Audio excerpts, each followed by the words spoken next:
Ma'am, ano po mensahe niyo po sa mga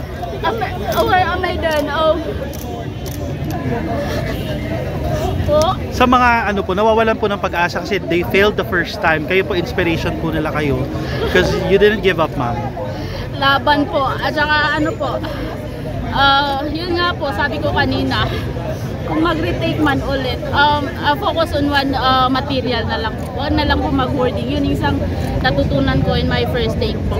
Kasi masyado tayo, hindi kasi ako nag-review nung first. So masyadong wording ng mga material. So hindi rin natatapos. So focus with your review center po. At saka yung mga, tag dito, thank you for juries. Yun nga po sabi nila, trust us. So kahit anong sabihin ng iba, you have to trust your review center. At saka, laban po, para sa pangarap po. Hindi niyo makukuha yung pangarap niyo kung titigilan yung abutin po. Nakausap niyo po kanina mother niyo po? Mama ko po.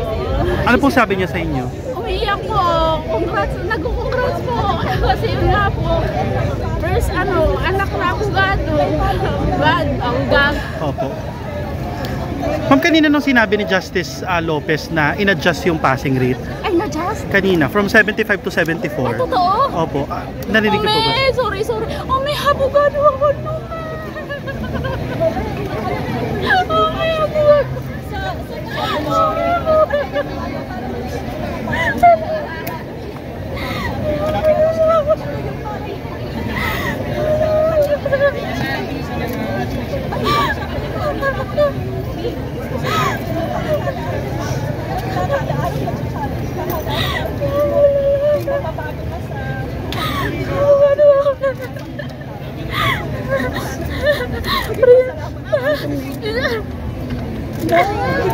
Congrats!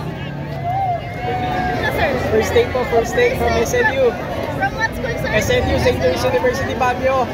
Sir, paano niyo po pinaghalaan yung examination? Hindi po, diretso na ako nag-review eh. After pagka-graduation ng July, diretso review na agad.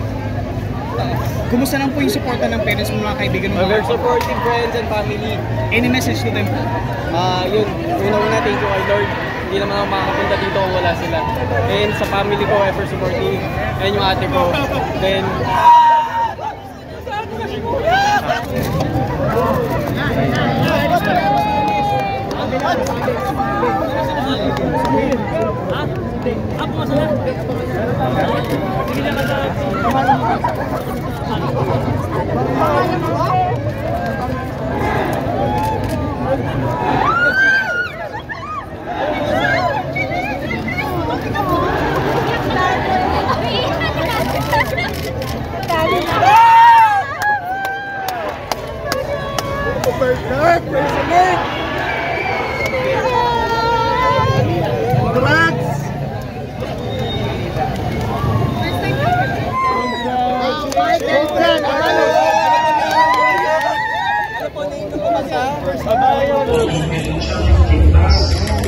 Ma'am, kumusta ka?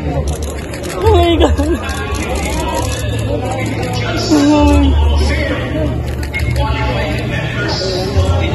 Sabi kasi tignan sa website, tinignan ko, akala ko wala, wala.